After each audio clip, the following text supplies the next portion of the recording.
This house stands in Villisca, Iowa, a quaint town where unlocked doors signaled safety. On a hot night in June 1912, that innocence was systematically, brutally shattered. The Moore family, Josiah, Sarah, and their 4 children, were the picture of prosperity. That Sunday, they attended Children's Day at the Presbyterian Church. Mary Catherine brought home 2 friends, Ina May and Lena Stillinger, for a sleepover. All 8 returned home around 10 p.m. and went quietly to bed. The perpetrator, many believe, was already inside the dark 2-story home. The house fell silent, a tense calm before a storm of unspeakable violence.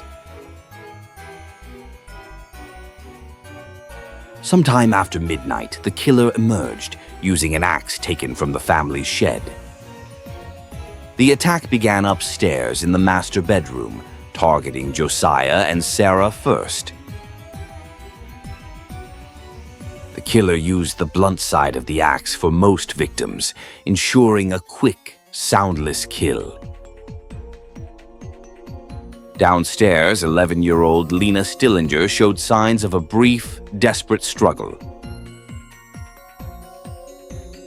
With the murders complete, a chilling ritual began inside the blood-soaked house. Every mirror was covered, a disturbing ceremonial act often reserved for wakes. The killer washed their hands, ate a small snack, and then locked the door from the outside. The crime was discovered the next morning, but the scene was immediately compromised. Due to the contamination, the initial investigation quickly devolved into chaos and dead ends. No motive was clear. Nothing of value was taken. This was not a simple robbery. The first main suspect was Frank F. Jones, Josiah Moore's former boss and business rival. It was rumored Jones hired a hitman, William Mansfield, to silence Moore permanently. But the most sensational theory centered on a traveling minister, Reverend George Kelly. Kelly was mentally unstable and later confessed, claiming a dark voice compelled him to slay them all. Despite his detailed confession, the jury ultimately believed he was coerced by police. Kelly was acquitted in 2 separate trials, leaving the case wide open once more. Another strong theory pointed to Paul Mueller, a possible transient serial killer. Mueller was linked to other similar axe murders along the railway line, following a grim pattern. The house was restored in the 1990s, purposely stripped of modern electricity and plumbing. It was then opened for overnight stays, transforming it into a magnet for the paranormal. Investigators report an intense atmosphere of dread and inexplicable sadness inside. EVP recordings often capture the voices of children, especially Ina and Lena in the downstairs room. The house is also haunted by a dark presence, believed to be the killer himself. In 2014, a ghost hunter stabbed himself in the house after provoking the spirits. Over a century later, the question remains, who murdered 8 people in their beds? The only witnesses, the house and the 8 victims, keep their terrifying silence. The Villisca axe murders remain one of America's most chilling unsolved mysteries. Thank you for joining us on this tour of the terrifying and the timeless. If you survived this tale, be sure to haunt our like and subscribe buttons for more journeys into the dark.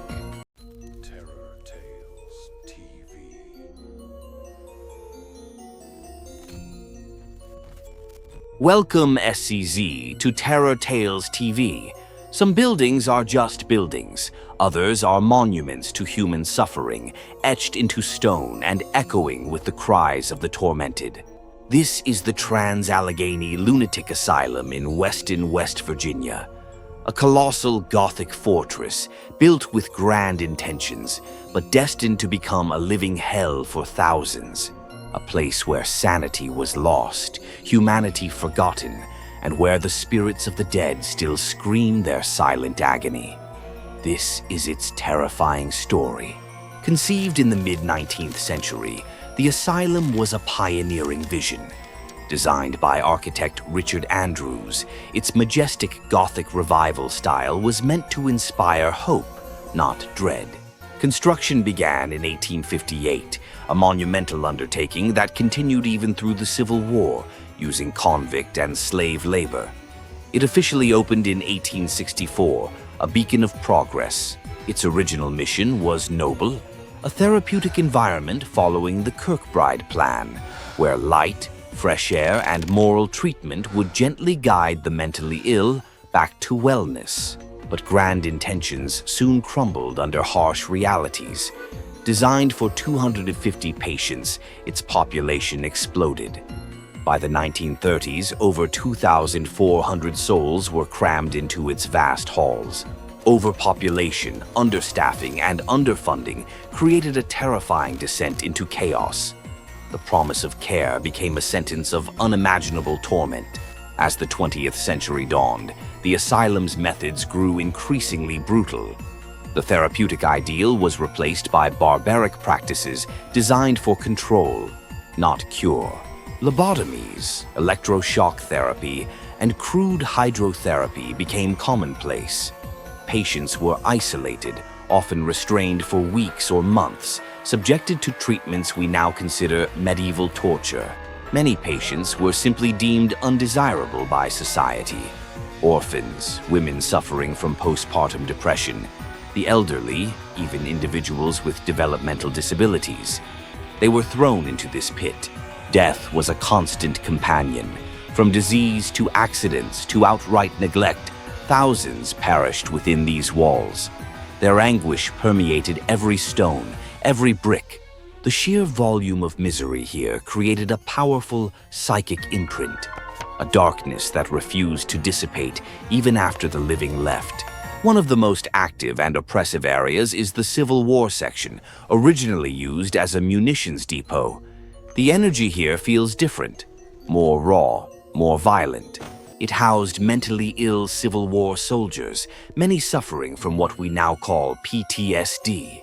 Men broken by battle, now broken by institutionalization, trapped in endless mental warfare. Paranormal investigators often record growls, angry male voices, and heavy footsteps echoing through these confined spaces. The residual trauma here is palpable. Visitors report being physically pushed or touched, sensing an overwhelming feeling of despair and anger. The spirits here are not merely echoes, they are forces. The sheer weight of their confinement, their helplessness, clings to the very air, forever trapped within these dungeon-like walls.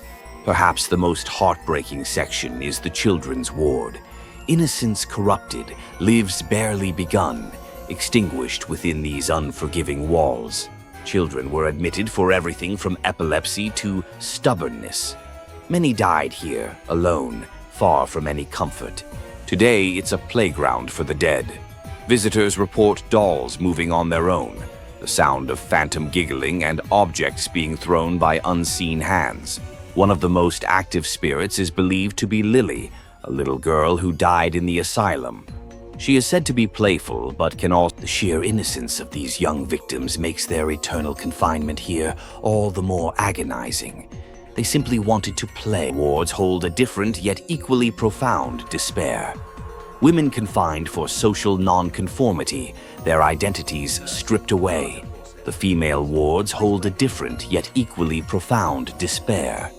Women confined for social... Here, procedures like electroshock therapy and lobotomies were performed with shocking regularity, often with guests report disembodied female voices, soft sobbing, and a pervasive feeling of sadness.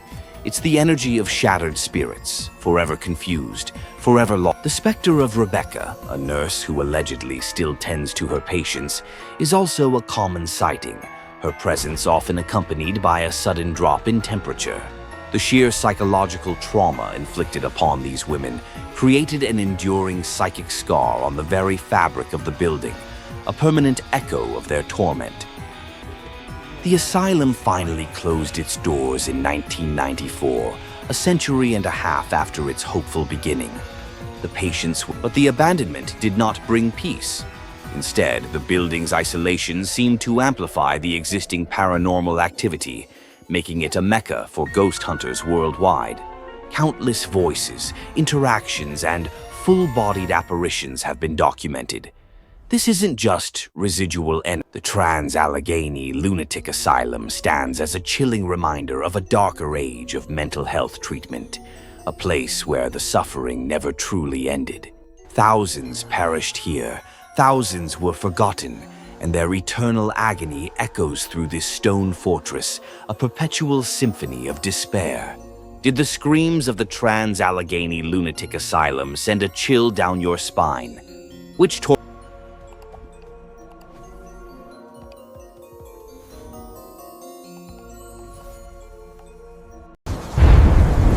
Terror Tales TV.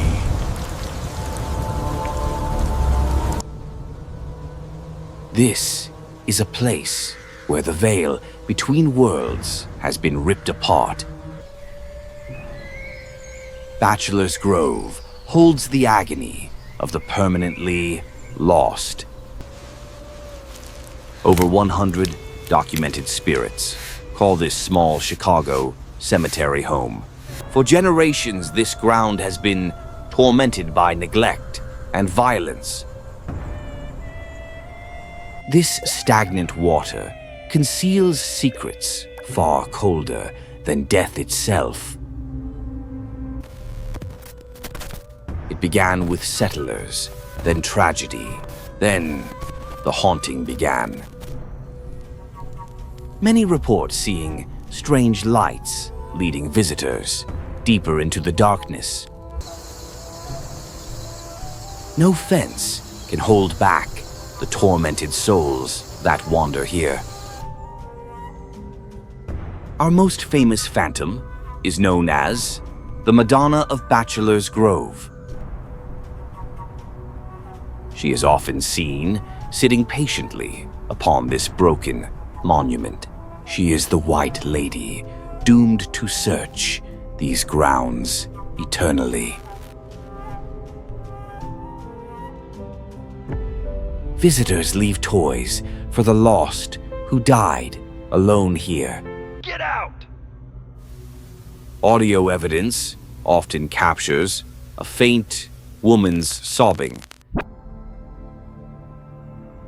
Some believe she carries the child she lost, a victim of grief. The innocence of childhood was brutally extinguished in this place.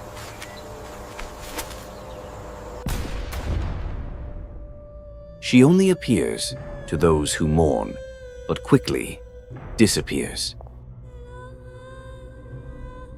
The sorrow here is overwhelming, a sadness that cannot rest. Objects often move by unseen hands, especially near the infant plots. When the moon is full, the Madonna's presence is at its most powerful. These spirits are tethered to the earth and their sorrow.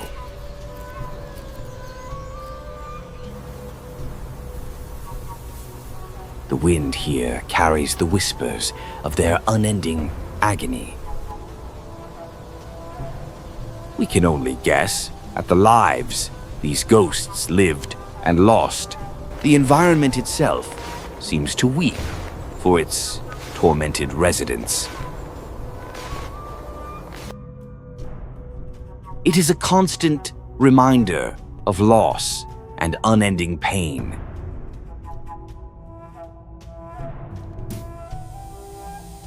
During the time of Al Capone, this ground was highly favored.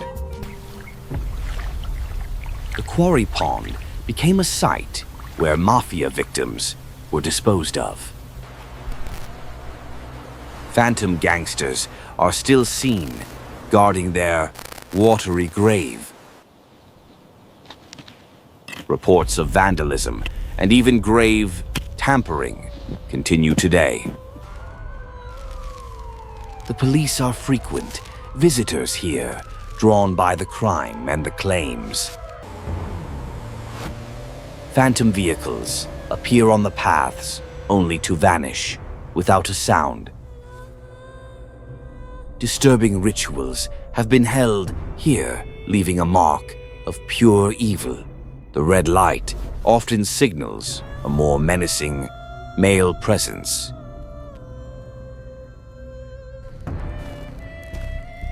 The spirit of the caretaker walks the perimeter, watching and warning. Legends of the Hook Man are often linked to this secluded spot. The drowned farmer and his horse also make their mournful appearance. Dragged to their deaths by a plow, they eternally seek release. Once you enter, escaping this place seems nearly impossible. The temperature here can drop instantly, signaling a close presence. Visitors often feel an overwhelming sense of panic and dread.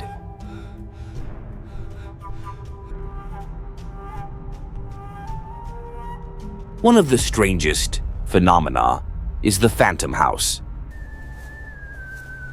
It appears fully formed, only to shrink and vanish before your eyes. A large black dog is also seen guarding the grounds and then dissolving. Investigators search for the source of the screams and the shadows.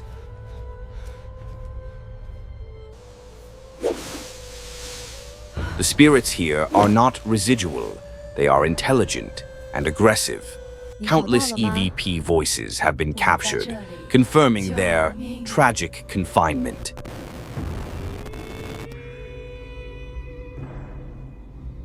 The thick wood keeps the secrets of this place hidden. Even the remnants of reckless partygoers carry a dark history. This single acre is oversaturated with the energy of the dead. Beware the shadows. They are not always what they seem.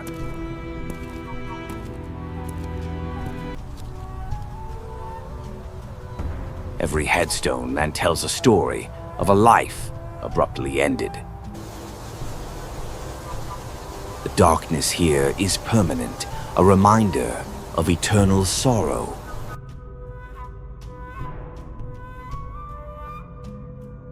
Her mother's grief keeps them both eternally bound to this grove. The image remains the most compelling proof of the presence. You can leave, but the terror you felt stays with you. Bachelor's Grove Cemetery is not a destination, it is a warning.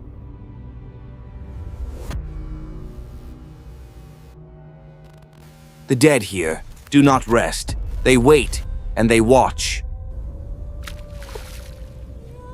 Never venture here alone or after the sun has set. The sheer volume of trauma here defies all explanation. It truly is America's most haunted burial ground.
This stately house in San Diego holds a dark foundation of terror. It was the dream home of Thomas Whaley, but it was built on cursed ground. The land was a site of public execution, where the condemned took their final breath. Before construction, the famous rogue, Yankee Jim Robinson, was hanged right here. His heavy footsteps still echo across the ground where he died. The Whaley House is widely considered to be America's most haunted house. The ghosts here are not shy. They interact with the living. Doors lock themselves, unseen hands push, and unseen voices call your name. The Whaley family knew tragedy firsthand within these walls. Their daughter, Violet Whaley, died tragically by suicide here. Thomas Whaley himself often remains the master of the house in spirit. Visitors feel cold, spots, and sudden pressures on the mattress. Anna Whaley fiercely guarded her home and still does. The faint scent of lilac perfume is often reported in the ladies' parlor. The life they built was steeped in sorrow and constant loss. Many of their children passed away within the confines of this house. That comes to 40 cents, ma'am. Footsteps are heard when no one is upstairs, pacing endlessly. Are you looking for me? The house served many purposes, hosting both life and tragic justice. Modern technology often captures their faint voices throughout the property. Guests report feelings of dread and the unsettling sense of being watched. They remain together in death as they were in life. The temperature often plunges without cause, signaling a presence. Objects move by themselves, toys roll, and curtains sway. The door is always inviting, but beware of what lurks inside. Yankee Jim Robinson is the Whaley house's most violent resident ghost. His death was slow and torturous, leading to an angry and restless spirit. Visitors hear his heavy boots dragging across the wooden floor. The site of the gallows was never cleansed, and the curse remains unbroken. Male visitors often feel a sudden rage and overwhelming despair. He died protesting his innocence, and his fury is palpable. Many visitors claim to hear a body being dragged up the stairs. The memory of death permeates the very structure of the house. His spirit is earthbound, stuck between execution and release. Loud, unexplained banging is often reported in the dead of night. Ghost hunters capture visual proof of his immense spectral size. The front of the house is his domain, a constant reminder of his end. Do you feel the weight of his presence pressing down? The energy of the gallows, soaked deep into the soil and the wood. The electricity often fails near his presence, draining the energy. Other spirits linger from the house's varied history as a store and post office. A small girl is often seen and smelled near the dollhouse. She is believed to be a young child who tragically died on the property. The fixtures move with no earthly explanation, suspended in fear. Modern equipment confirms that a variety of entities reside here. The grounds themselves are deeply imbued with sorrow and spiritual residue. Phantom cooking smells and the sound of rattling pots are common reports. Many claim to see fleeting reflections that quickly fade away. Apparitions of hands and touching visitors leave chilling, cold sensations. The smell of cigar smoke or old pipe tobacco drifts through the bedrooms. We are waiting. As a historic site, the house welcomes the curious and the terrified. The spectral residents communicate, often through electronic voice phenomena.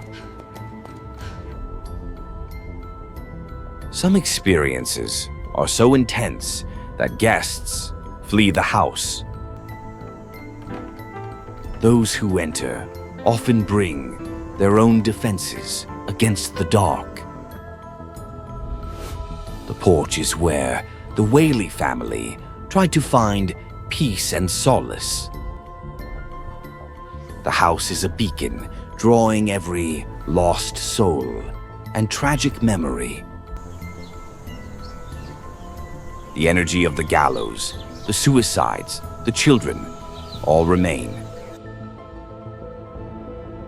It is a constant reminder that some history never fades.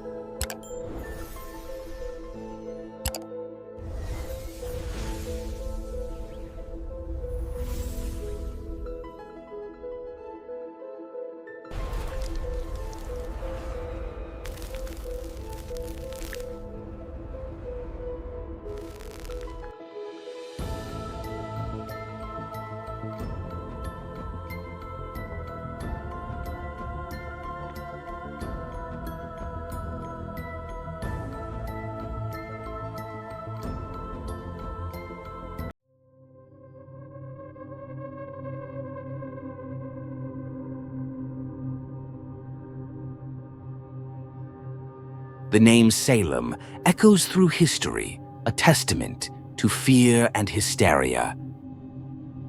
Here in 1692, a darkness fell as neighbor turned against neighbor. This soil remembers the screams of the innocent and the damned. Fear became a weapon. Suspicion spread like wildfire through the community.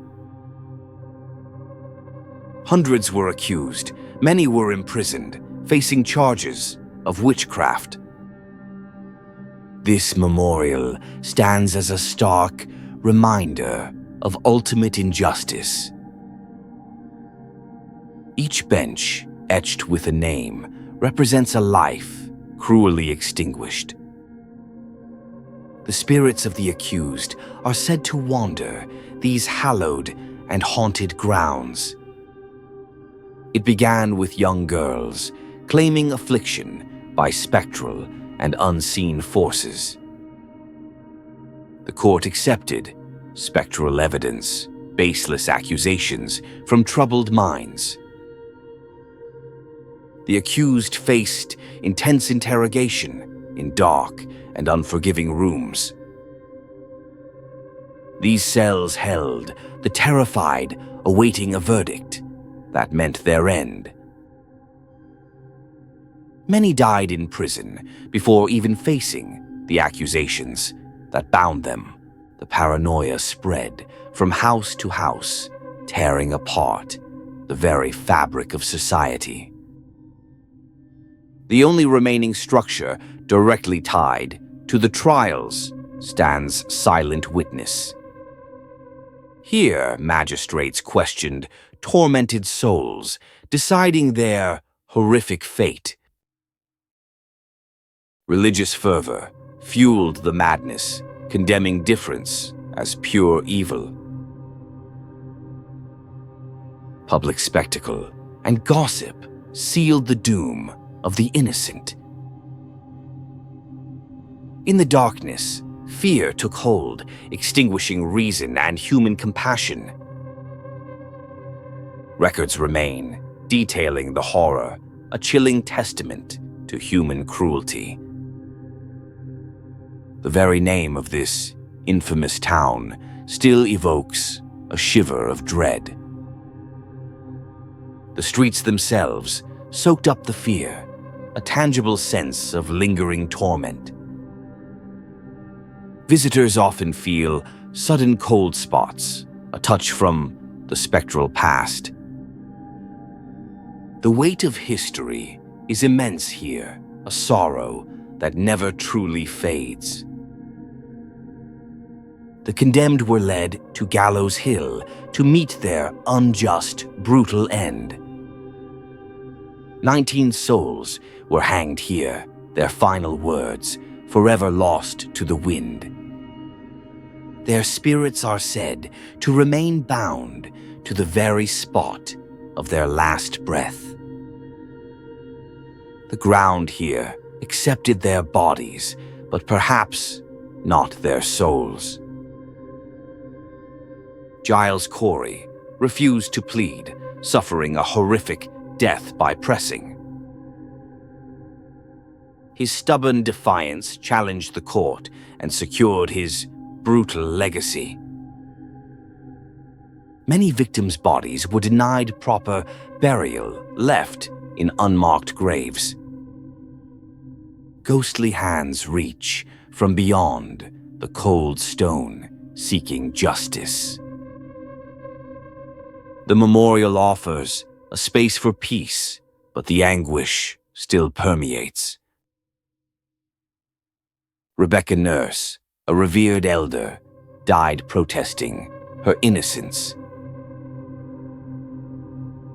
Her homestead is now a site of lingering, spectral activity. Visitors report objects moving and the distinct scent of burning wood. The very pulpits where fear was preached now stand in somber silence. The symbol of faith became a tool of persecution and ultimate control. The echoes of the past are never truly silent in this historic town. The spirits of children caught in the crossfire still seek solace here. Paranormal investigators frequently capture electronic voice phenomena. Hotels and inns report strange, disembodied voices and shifting objects. Toys move on their own, suggesting the presence of youthful, tormented spirits. Guests often report overwhelming feelings of sadness and intense fear. Modern Salem thrives, but the shadows of its past stretch long and deep. Ancient trees that witnessed the horrors still hold the weight of history. The frequent fog seems to cloak the town in a veil of chilling mystery. So many innocent souls perished unjustly, their spiritual energy remains. The historical exhibits serve as a constant reminder of stark reality. The old light casts long shadows where apparitions are often seen. The feeling of confinement, of being unjustly trapped, is a powerful psychic residue. Electronic devices often malfunction or completely fail in haunted areas. Fleeting glimpses of dark figures are reported throughout the town. The names echo in the silence, a powerful plea for eternal rest. The horror of Salem is not just history, it is a presence that lives on. Enter these sites with caution, for the spirits still demand justice. The truth of Salem is a haunting reminder of fanaticism and its tragic cost.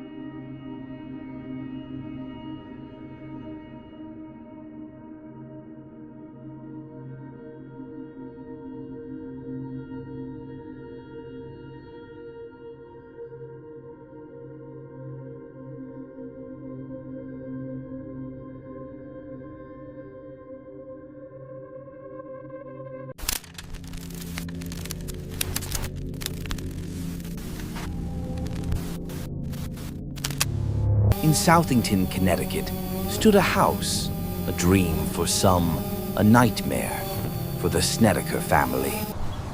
Carmen and Al Snedeker found what they thought was a blessing, a place for their ailing son. Their son, Philip, was battling cancer. They needed a home closer to his hospital treatments. All right, everyone, we're home. The price was right, the location perfect, but the past was a deadly secret. This house had been a funeral home and a mortuary in its darkest days. The instruments of death remained hidden in the shadows, waiting to be found. Philip was the first to witness the horrors, drawn by an unseen, malevolent force. His illness made him vulnerable, a beacon for the entities lingering within. The initial signs were subtle, a shifting object, a chilling whisper from empty rooms.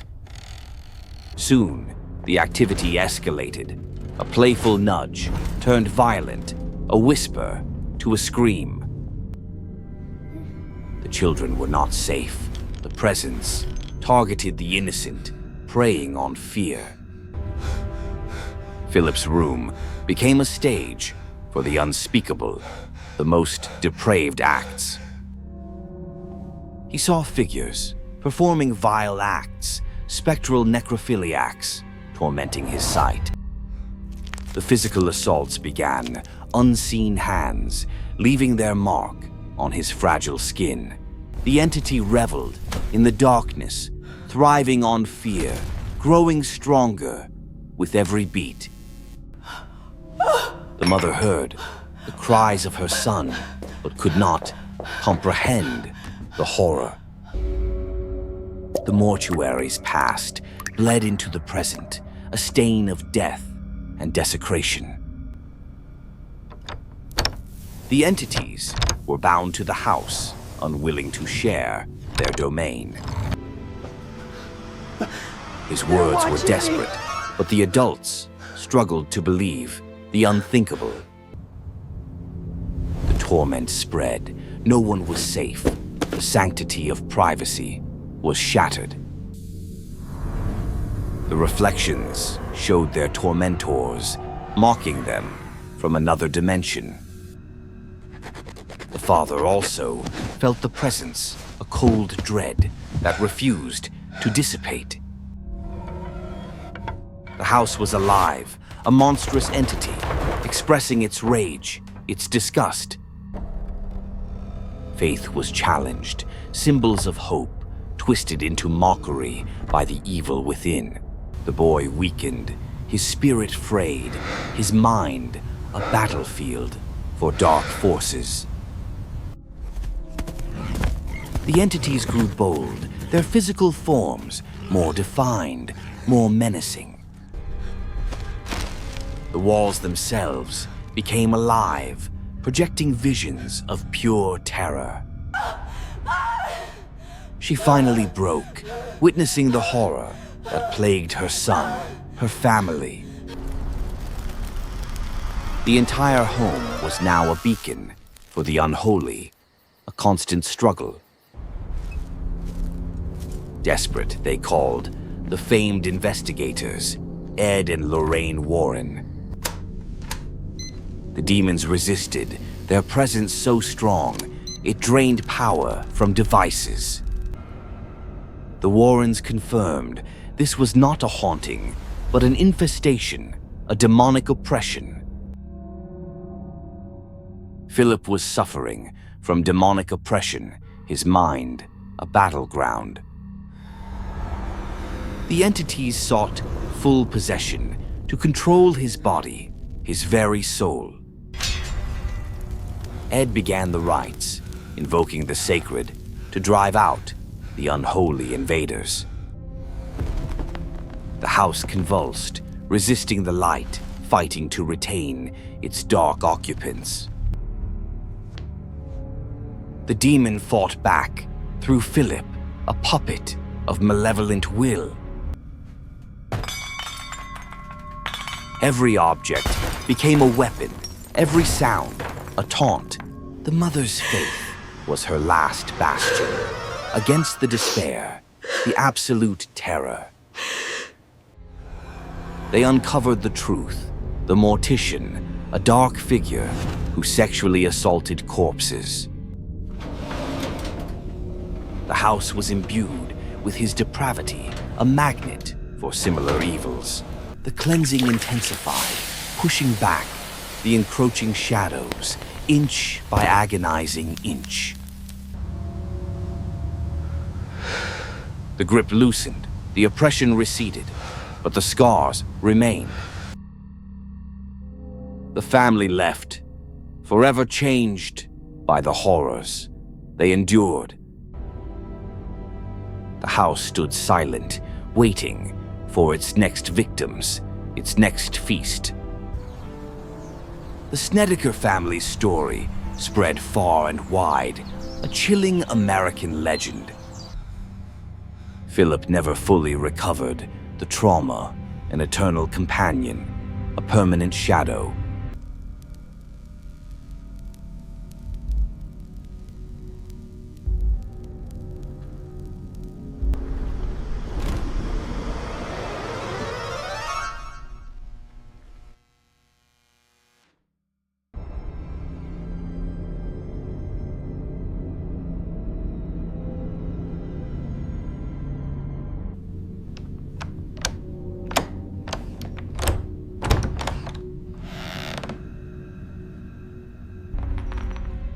The Snedeker haunting remains one of the most extreme cases ever documented.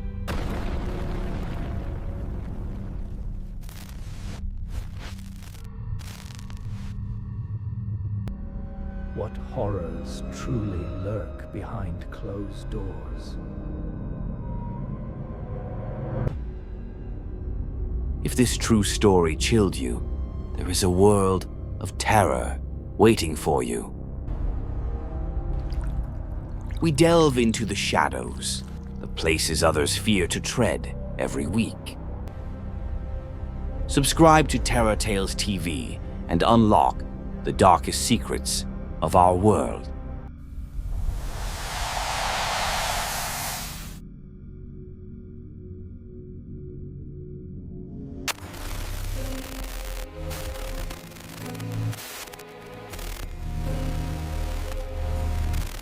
Pleasant Grove, Utah, a quiet town, hiding a secret so dark, so unthinkable. He was home for the first time in years. Darren West, just released from prison, trying to pick up the pieces.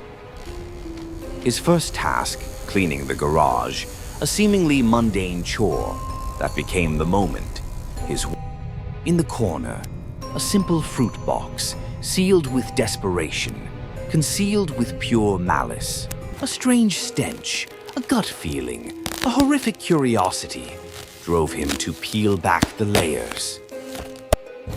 Inside, a plastic bag holding a shape, too small to be a pet, too large to ignore. 911, I just found something in my garage. It's a little baby. We have a problem. The nightmare began. The first victim, lifeless, decomposed, wrapped and hidden like garbage. The medical examiner was contacted. The crime scene sealed. This was no accident. It was homicide. The street filled with sirens, the quiet of suburbia, shattered by an unspeakable discovery. Investigators entered the House of Horrors. The oppressive stench was the first warning. The sheer volume of boxes was overwhelming, a sea of concealment, a grave disguised as storage. They began the meticulous search. Every box, every shadow, every inch of the mortuary's past. The mother, Megan Huntsman, was brought in for questioning, the only one with the answers. At first, she claimed a miscarriage, years ago, a moment of panic, a single tragic loss. But the story was hollow, the guilt, too heavy, the details simply didn't add up. Then, the unthinkable happened. The search led to a second box, deeply hidden beneath. The silence in the garage was broken by a single, horrified gasp. Child number 2. The detective broke the news. A second body was found, and the mother's composure finally cracked. Her denial faded. The truth began to pour out, a terrifying admission that shook the very foundations of the case. I'm sorry, there's more, she whispered. How many? I'm not even sure. For years, she lived in a haze of methamphetamine and addiction, obscuring reality and blurring her conscience. The timeline stretched back a decade, every pregnancy hidden, every birth a secret death.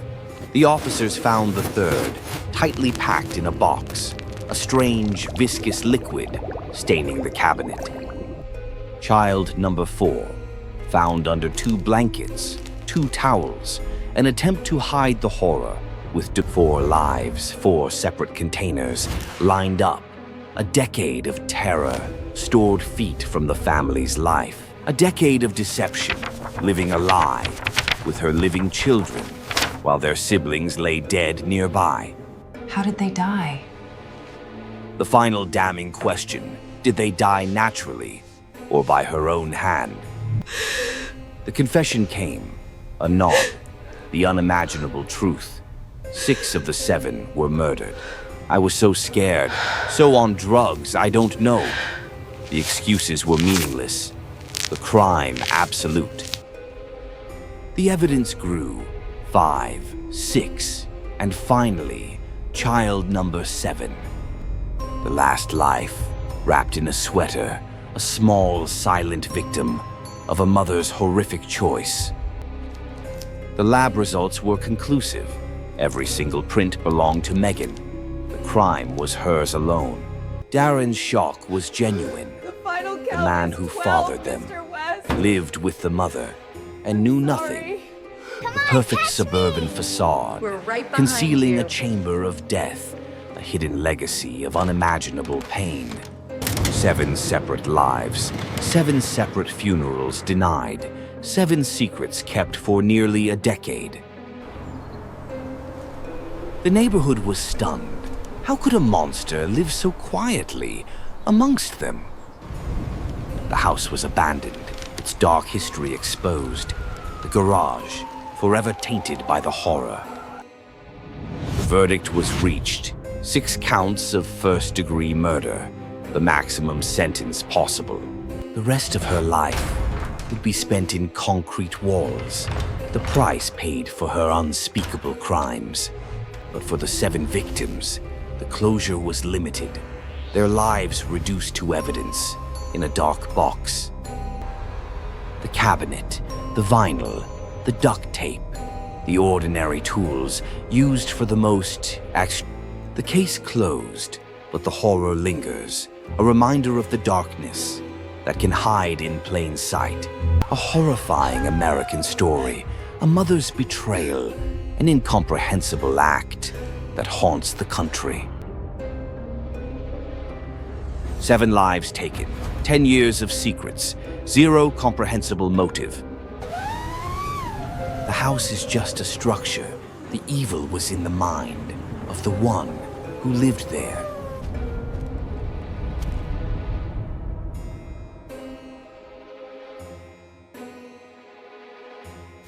What dark reality was Megan Huntsman truly escaping? Was it simply drugs, or something much worse? The secrets of the garage remain an open wound in the heart of true crime.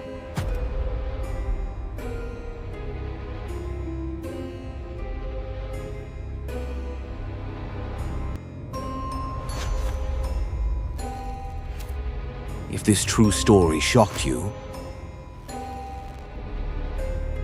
join us as we expose the darkness hidden in our world. Subscribe and let us know what terrifying case we should cover next.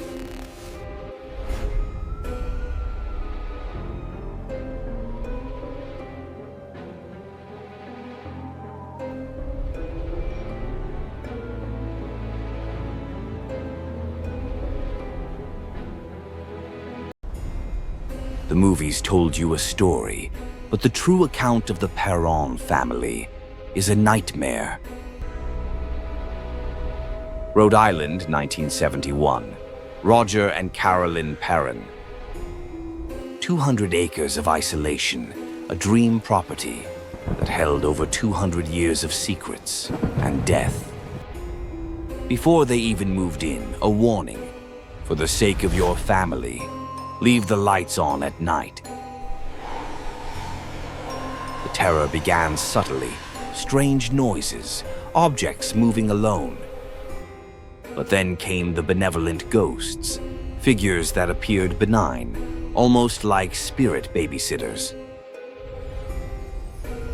The daughters claimed a ghost woman would tuck them in and kiss their foreheads every single night. The strange detail: the ghost didn't smell like their mother's ivory soap. But the truce with the dead was short-lived. The benign presence was soon overridden by something ancient. The girls were attacked in the barn. Unseen hands pinched, poked, and prodded them with malice. And then came the voice, a disembodied whisper, telling a terrifying secret. 7 dead soldiers, buried within the foundation. The house was a tomb, concealed beneath their feet. The benevolent ghost was replaced by a very bad male spirit, one who began to torture the girls. Every morning, exactly at 5:15 a.m., an inescapable stench would waft through the house. The overpowering smell of rotting flesh, tossing everyone out of their beds. A supernatural wake-up call. But the main target was the mother, Carolyn Perron, perceived by the evil as competition. A woman in gray appeared before her, not a friendly ghost, but the mistress of the house. Her name, Bathsheba Thayer. Her message: get out. I'll drive you out with death and gloom. The assaults intensified. What began as simple poltergeist activity became full-blown physical assault. She was pinched, poked, and physically abused by an invisible force. The ghost didn't just want them gone, she wanted the mother to suffer, leaving Carolyn weak and vulnerable. Then came the ultimate act of malice. The spirit inhabited Carolyn's body. Possession had begun. The mother, twisted, contorted, a vessel for the ancient, powerful evil that claimed the land. They found me, Michael. Desperate and terrified, a family friend reached out to the only people who might understand. Ed and Lorraine Warren, the controversial paranormal investigators, entered the House of Horrors. Lorraine claimed to sense the oppressive darkness immediately, a powerful demonic presence that defied explanation. The Warrens decided the only way to cleanse the home was to confront the spirit in the basement. Show yourself. A spiritual seance began, an attempt to communicate that spiraled into pure pandemonium. Carolyn began to speak, a language not of this world, in a voice that was clearly not her own. Andrea, the eldest daughter, snuck down to watch and was forever changed by the horror she witnessed.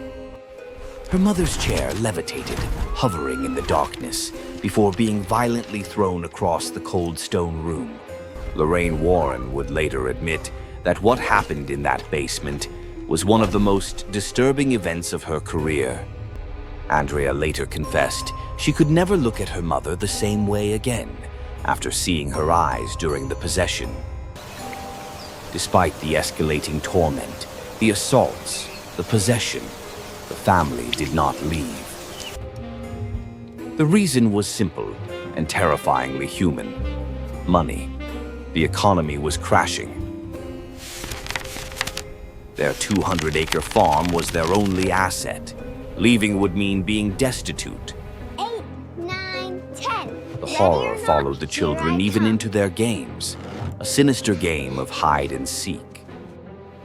Daughter Cynthia hid inside a pine box with no lock or latch, a seemingly safe spot. When she tried to get out, the box would not open. An invisible force held the lid closed, trapping her inside. She was trapped for 20 minutes, screaming, until her sister Nancy casually opened the lid. The movie claims Bathsheba was a witch who sacrificed her baby, but the truth is simpler and scarier. She was just a woman, married, with children who tragically died young, an ordinary death by stroke. Yet, her spirit, or the entity claiming her name, became the focus of pure, concentrated evil. Okay, lift with your legs. Finally, after nearly a decade, the house was sold. The parents made a beeline for Georgia. Decades later, the family was invited to the set of The Conjuring, but the curse was not done with them. As the family was interviewed, a rogue, violent wind swept the set, knocking down equipment. At that exact moment, miles away, Carolyn Perrin fell and broke her hip. Join us, children. Her words from the hospital bed, Bathsheba's curse. She does not want to be exposed. The horror, they believe, followed them, a vengeful spirit, determined to keep her secrets buried. The current owner denies the worst, but admits the house is not quiet. She speaks of footsteps when no one is home, people talking in empty rooms, and strange blue lights. Even the man they sold the house to reportedly fled screaming, leaving his car and tools behind. The true story of The Conjuring is a decade-long siege by a spirit of unimaginable.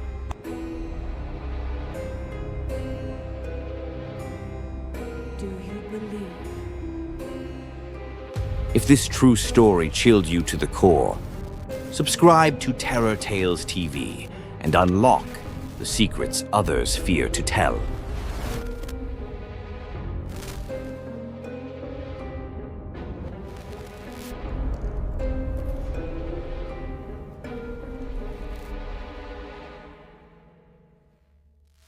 In America, true evil doesn't lurk in castles. It hides in the most ordinary of suburban homes. Ohio, 2008. Alicia and Scott Kane moved their family into their dream house. It felt safe. Everybody had their own bedroom. 6 months after moving in, the sounds began. Footsteps, bare feet, walking the empty floorboards above. An invisible taunt, an overwhelming sense that she was never truly alone. One night, she woke to a burning heat. The house was sweltering. The furnace turned all the way up. The house was running at nearly 90 degrees. A bizarre, inexplicable act of poltergeist activity. Then the spirits chose a messenger. 6-year-old Marissa began talking to her new friends. Jacob and Stephen, 2 young boys who told her they died in a tragic fire. The boys told her they wore sacks over their heads because they had been terribly burned. Alicia, driven by a desperate need for answers, searched local historical records and found the impossible truth. The records confirmed it. A home stood on the property in 1865, and it had burned to the ground. Scott, the skeptic, tried to explain it away. He refused to believe, but the house held another secret, one that spoke not of an old tragedy, but of a modern violent rage. Alicia spoke to her neighbors, asking if anything strange had ever happened on the land. Someone was murdered there. The previous owner shot and killed his wife in the very home they now lived in. Shot twice in the back by her estranged husband, a soul violently ripped from the world. The house held 2 spirits, the innocents from the fire and an enraged, violent entity. One night, young Marissa was visited by a new spirit, one that was far from friendly. She saw a woman in her room, bleeding profusely. The murdered spirit had manifested. Farah, the older sister, was next. She heard strange noises coming from the bathroom. She saw the bloody woman, covered in blood, even coming from her eyes. Desperate, Alicia linked the bloody shirt found in the attic to the murder and tried to destroy it. The spirit refused to be banished. The act only seemed to anger the entity further. The evidence was now undeniable. Scott finally accepted the truth. His family was under siege by a malicious ghost. The family called in professionals, the Foreman brothers of Living Dead Paranormal. The investigators immediately felt the spiritual weight, a suffocating heaviness on their chests. Up in the attic, they attempted to make contact. They captured a chilling audio recording, a female voice plain as day, drawing out one word: no. The presence was hostile, but the next message confirmed the true threat. The ghost spoke again. Not just denial, but a direct, murderous threat against the team. Desperate, the Kane family agreed to an exorcism, a full house cleansing. They called Father Alan Dersham, an eclectic priest prepared to confront the hostile entity. Father Dersham set up a black candle in the center of the house, designed to absorb every piece of negative energy. The welcoming, curious children and deeply angry, hostile darkness on upper floors. He invoked Saint Michael the Archangel, engaged in a spiritual battle for the soul of the house and the family. For 1 week, life returned to normal. The cloud had lifted. Hope was restored. Alicia and Scott were relieved, They thought the cleansing had worked. The nightmare was over. Then, the spirits returned, with a vengeance. Alicia felt a sudden, aggressive burning on her body.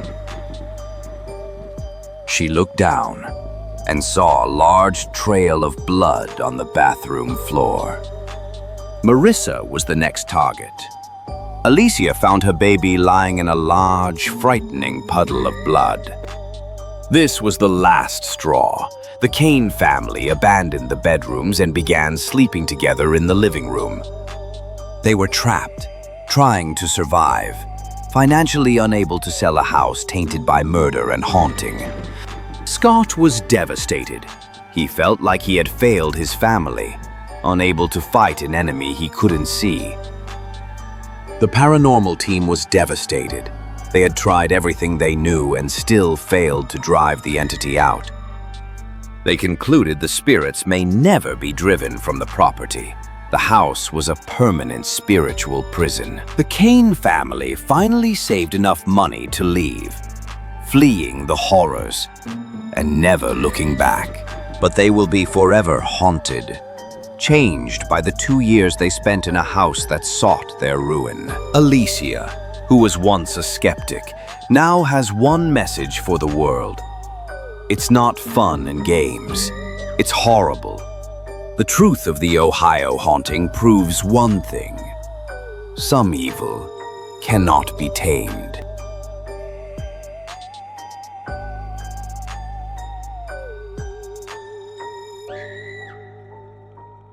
If this documentary chilled you to the core, subscribe to Terror Tales TV and continue the investigation.